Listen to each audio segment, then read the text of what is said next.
అందరికీ నమస్కారం. మనందరికీ ఈ రోజున తెలుగు స్టోరీస్ లైబ్రరీలో చాలా మంచి కథలు అందాయి. అయితే దాంట్లో ఒకటి పట్టాభిషేకం, అంటే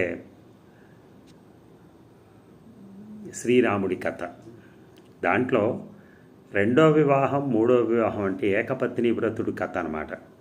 ఎందుకు ఏకపత్ని వ్రతుడుగా ఉన్నాడు శ్రీరాముడు, అలాగే ఆయనకి దశరథుడికి ఎటువంటి డిస్కషన్ నడిచింది ఇద్దరి మధ్య ఆ ఏకపత్ని వ్రతం గురించి. ఎందుకంటే చక్రవర్తులు, రాజులు అప్పట్లో ఒక ఇద్దరు, ముగ్గురు, నలుగురు ఉంచుకుని అంటే పెళ్లి చేసుకునేవాళ్ళు.